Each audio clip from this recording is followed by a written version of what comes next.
I wanted to do some blues today, and some of you might remember that fairly recently I talked about the last few bars of a 12-bar blues and the turnaround section.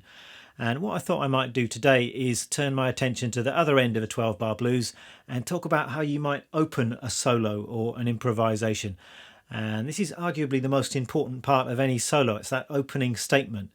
And it's what's going to hopefully grab the listener's attention. And if you start strongly, then everything else flows on from there, and it really sets you up for a strong overall solo. Now, rather than show you a few mediocre licks of my own, what I thought it might be interesting to do is look at some licks from some real blues legends and see how they kick off their solos. So what I've got is 10 licks from 10 blues legends. I've gone for some really big names here and some famous solos. And we're going to look at those opening licks, and we're going to learn some great vocabulary, but I'm also going to be talking about the concepts that are going on behind those licks. So we're going to be talking about things like rhythm, phrasing, tone, note choice, all of that kind of thing. So let's get started.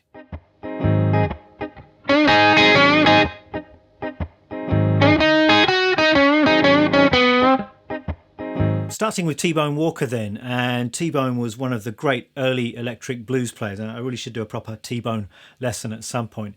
And this lick here, at first sight, it might seem like there's not actually that much to it. It's quite a simple lick, but you've got to remember that T-Bone invented all of this stuff and all of this blues vocabulary, which you now hear absolutely everybody using. He was the first, or amongst the first, to do this kind of thing. And this one is in the key of A flat, and we're starting off with this idea.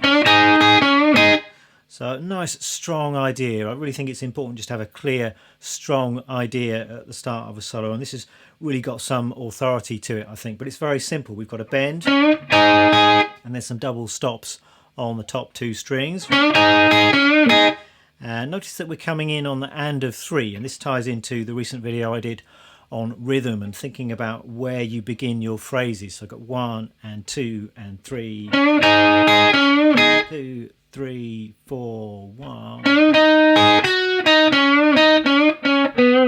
And then we've got a little bit of a rest there, so space, again, a really important thing. And then the second phrase follows on from the first. Now, a development of that first phrase, really. So we've got that same bend and coming down the minor pentatonic scale. So all of this is just simple minor pentatonic stuff. And I like the bends in this. Notice how it's kind of indeterminate, the pitch of the bend sometimes. It's not kind of 1 fret, it's not 2 frets, it's kind of somewhere in between, and that's a big part of the blues sound.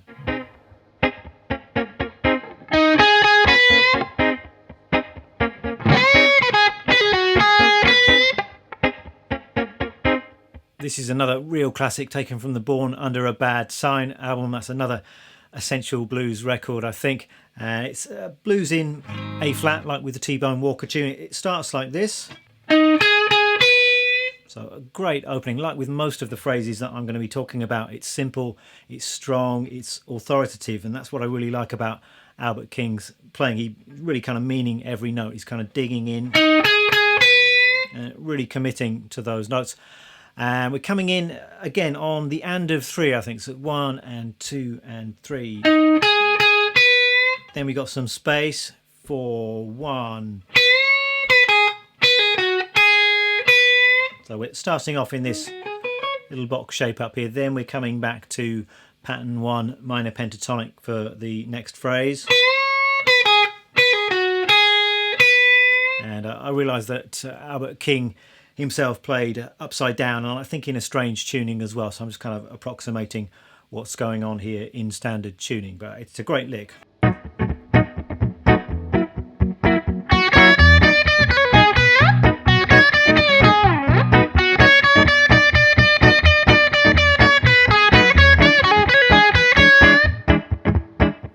Hubert, another one of my favourite blues players, and he was Howlin' Wolf's guitar player. And with a player like this, it's all about attitude and commitment. You don't really get any chops or flash or any of that stuff. And this opening phrase is fantastic. It's a blues in the key of B, and the solo kicks off like this. So all of this phrase is just coming out of this little box shape. So you could think of this as B major pentatonic, and we've just got this box on frets 7 and 9. on the top two strings, and we're going. So a lot of this is just based on bending this note at the 9th fret on the top string. So we're coming in once again on the and of 3. This seems to be a popular place to kick off a blues solo. So 1 and 2 and 3. And quite frequently Sumlin does these little slides up at the end of phrases. That's something that I really like. And then we've got the kind of answering phrase to that. And then more of this bending stuff.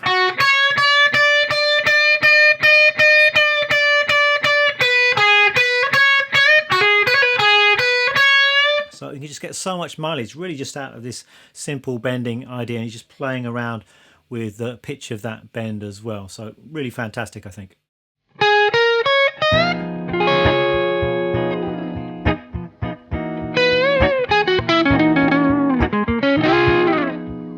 So this one is a total classic, taken from the Live at the Regal album, which is essential blues guitar listening, I think.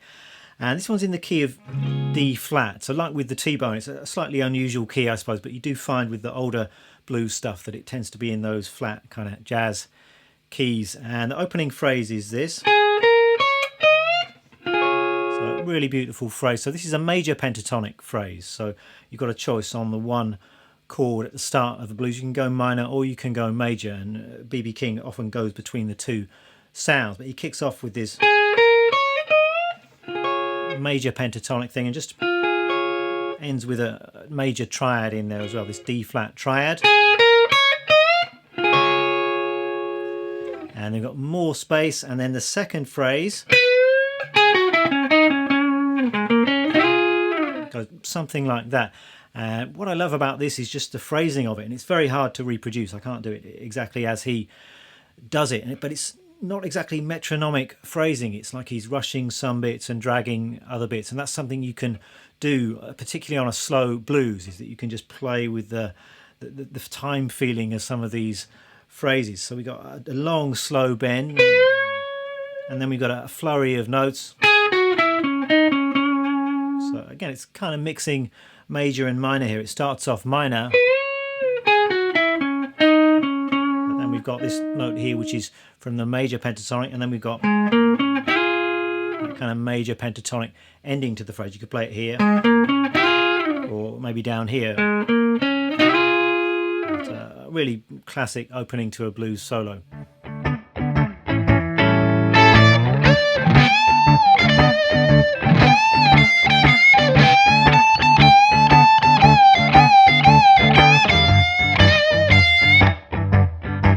This one's in the key of D, and I think this is one of my favourite phrases. I just love the attitude and the tone of it, and it kicks off like this.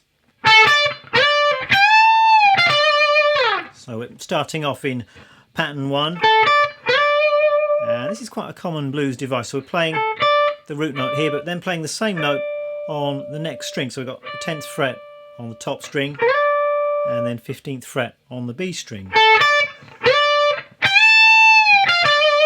And then got a bend at the 15th fret. And then we've got some more stuff around that position. And then we're into this idea. So really just milking that bend at the 15th fret.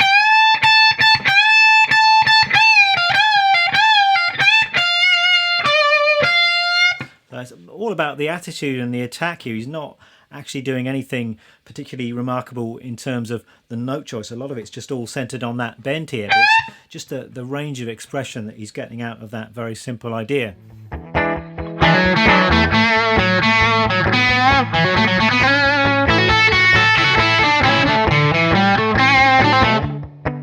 We've got to have some Clapton in here somewhere, and according to the internet, Crossroads is one of Clapton's greatest solos, so that's what I've gone for.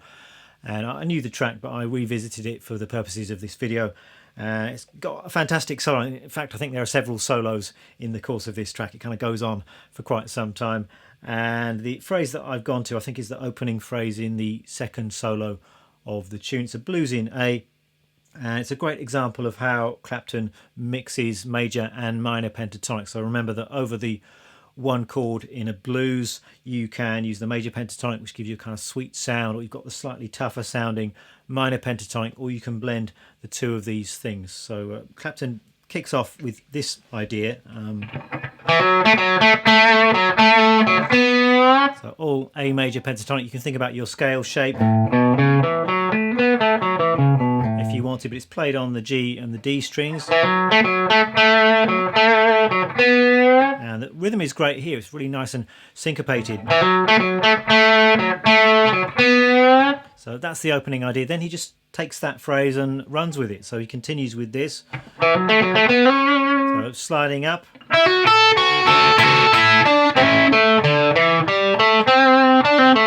So he kind of slides up from that major pentatonic shape into the fifth position. And then we're into this kind of major pentatonic box on the top two strings. And then he switches to minor pentatonic for the last bit of the phrase. So it's major, and then minor.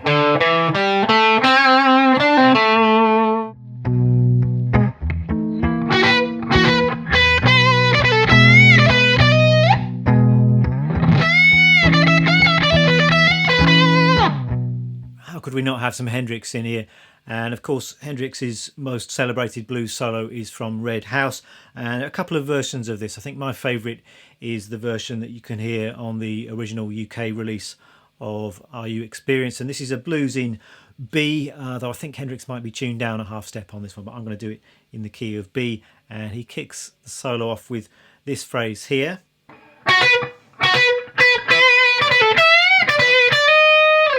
So really nice opening, quite unexpected. He kind of comes in on an unusual part of the beat. Nothing that unusual about his note choice, it's just all B minor pentatonic out of that little box shape, so 10 and 12 on the top two strings. His phrasing is really unusual. Rhythmically, he doesn't always do what you expect him to do, and that's true of the follow-up phrase as well, which goes like this. We've got so just these really nice flurries of notes. So again, it's coming out of this same box shape. So that part there is really nice, I think. So we've got that hammer on and pull off from 10 to 12. And then sliding up to the 14th fret and then playing the root with the first finger.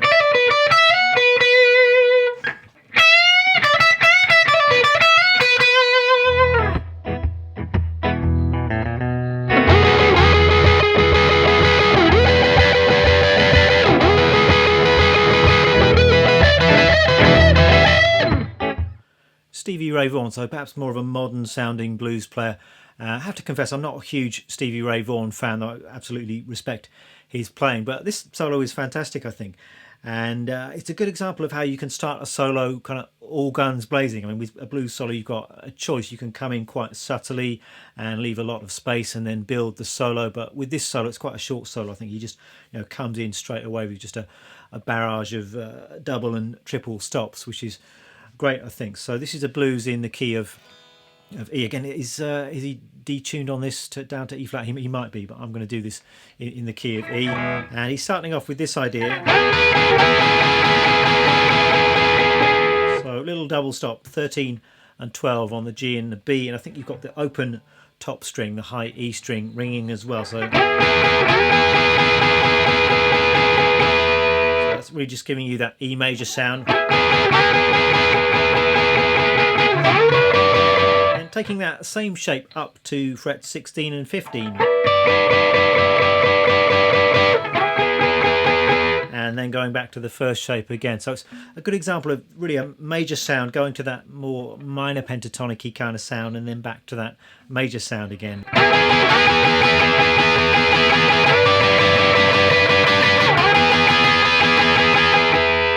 And it finishes off with some Chuck Berry-ish kind of stuff. So more double stops. This time we're holding down the 12th fret on the top 2 strings, and we've got some bends in there as well. So a great solo, I think, just a good example of a busier kind of solo which then develops into something a bit more flashy.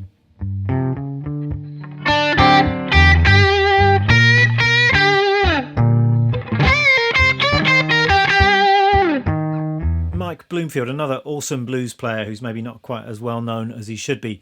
And this opening phrase is taken from the song Albert's Shuffle, which is on the Super Session record that he did with Al Cooper and Stephen Stills. It's a great blues guitar record. And this is a blues in G, and it's a very simple phrase really, but it's just got lots of authority to it. That's a word I keep mentioning, authority, and I think that's just something which I really like in blues phrasing. I think just have a really clear phrase and play it like you mean it. So this opening phrase, so starting off in kind of position 1 of the G minor pentatonic. Then we've got this idea. I think we've already seen this in was it the Freddie King lick, but we're playing the root note here on the top string and then finding the same note on the B string. And that classic just tweaking the minor third up towards the major third. And then we've got another phrase just coming out of this box shape. And one thing that you hear a lot in Mike Bloomfield's playing is this really unusual phrasing, and it's not always on the beat, it's not always metronomic, so it's got that nice kind of rushing and dragging quality. You also hear it in the B.B. King stuff, so it's quite hard to play his licks exactly as he plays them, but if you listen to the recording you should be able to soak up some of that kind of feel.